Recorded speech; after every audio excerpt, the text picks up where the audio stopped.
சேர்ந்த ஒரு இளம் எம்பி ஒருவர் அதிமுகவோட முக்கிய தலைவரோட பேச்சுவார்த்தை கடந்த 2 நாட்களாக நடைபெறுவதாக வெளியே தகவல் வருது.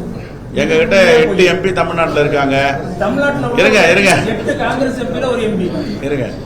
அப்படிலாம் அதெல்லாம் ஆதாரபூர்வமான செய்தி இல்லை. நாங்க இப்போ எங்க அகில இந்திய தலைமையால் நியமிக்கப்பட்ட ஒரு பொறுப்பாளர் இருக்காங்க, இங்க மூத்த தலைவர் இருக்காங்க, அகில இந்திய காங்கிரஸ் கமிட்டி செயலாளர் இருக்காரு. எங்களுக்கெல்லாம் தெரியாம யாராவது ஒருத்தர் போய் பேசிட்டாங்களா? அது மாதிரி பேச முடியுமா? காங்கிரஸ் பேர் இயக்கத்துல வதந்திகளை நம்பாதீங்க, வதந்திகளை நம்பாதீங்க.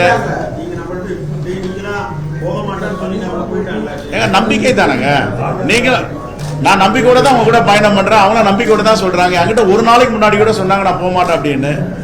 நாங்க சந்தேகப்படுறது இல்லை, சந்தேகப்படுறதுக்கு வாய்ப்பு இல்லை, உண்மையா நம்புறோம். நாங்க போனாங்களா எங்க இருந்தாலும் வாழ்கன்னு தான் சொன்னோம். நம்ம ஒரு விமர்சனமா பண்ணலையே. நாங்க நமக்கு எல்லா மரியாதையும் கொடுத்தா. காங்கிரஸ் தான் 3 முறை சட்டமன்ற உறுப்பினர் ஆகுச்சு. காங்கிரஸ் தான் கொறடா பதவி கொடுத்தது. காங்கிரஸ் தான் அகில இந்திய மகிழா காங்கிரஸ் தலைவருடைய பொதுச் செயலாளர் கொடுத்தாங்க. அவங்களை என்ன அங்கீகரிக்கல, எல்லாம் அங்கீகரிச்சோம். இப்ப இந்த அங்கீகாரம் அங்கே கிடைக்குமான்னு பார்ப்போம். இந்தியா கூட்டணி ஊழல் கூட்டணி, குடும்ப கூட்டணி என மத்திய இணையமைச்சர் எல் முருகன் தொடர்ந்து பேட்டி அளிச்சுட்டு வர்றாரு. இப்ப நான் வரும் இந்த நாடாளுமன்ற தேர்தல் 39+40 தொகுதிகள் அப்புறப்படுத்துவார்கள் சொல்லியிருக்காரு. அதை பத்தி உங்களோட கருத்து? ஆமா, தமிழ்நாட்டு மக்கள் எல்லாம் நாங்க குடும்பமா தான் இருக்கோம். இந்திய தேசத்தில் இருக்கிற மக்கள் எல்லாம் குடும்பமா தான் இருக்கோம். இந்திய தேசம் தான் எங்க குடும்பம். மகாத்மா காந்தியடிகளான ஜவஹர்லால் நேரு ஆகட்டும், அவருடைய சொத்து, அவருடைய வளங்கள் எல்லாத்தையும் விட்டுட்டு சிறையில் இருந்தது எதுக்கு? இந்திய குடும்பங்களை பாதுகாப்பதற்கு தான். நாங்க இந்திய குடும்பம் தான். உங்க கூட்டணி கட்சிகளுக்கு திமுக முன்னாள் அமைச்சர் ராசா அவங்க பேசின ஒரு கருத்தை உங்க காங்கிரஸ் மேலிடமே நாங்க ஏத்துக்கல சார்.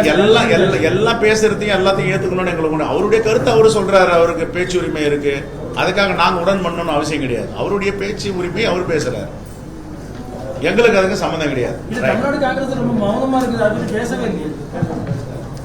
நேற்றுக்கு கன்னியாகுமரியில் பேசியிருக்கோம், மதுரையில் பேசியிருக்கோம், மயிலாடுதுறையில் பேசியிருக்கோம், கும்பகோணத்தில் பேசியிருக்கோம். உங்க பத்திரிகையாளர் கேளுங்களேன், எங்க அகில இந்திய தலைமை பேசிட்டு இருக்கு. செய்திகளை உடனுக்குடனும் துல்லியமாகவும் தெரிந்து கொள்ள சப்ஸ்கிரைப் பண்ணுங்க.